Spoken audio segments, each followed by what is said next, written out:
Hello বন্ধুরা, আমি Rimi. Welcome to my new blog. আজকের সকালটা আমার এরকমভাবে শুরু হয়েছিল ল্যাদ খেয়ে। আর আমাকে একটু বেরোতে হতো বাইরে, আর সেই সময় পেয়ে গেছিলো আমার খুব খিদে।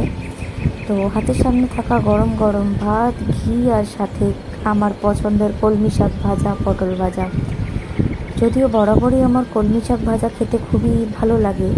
তোমরা জানিও শাকের মধ্যে তোমাদের কোন শাকটা খেতে পছন্দ করো তোমরা।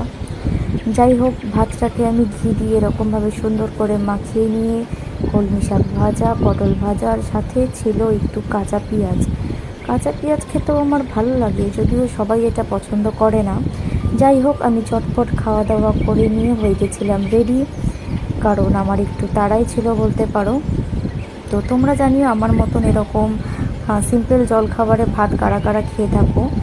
তো আজকের মতন ভিডিওটা আমি এখানেই শেষ করলাম। দেখা হচ্ছে নেক্সট ভিডিও।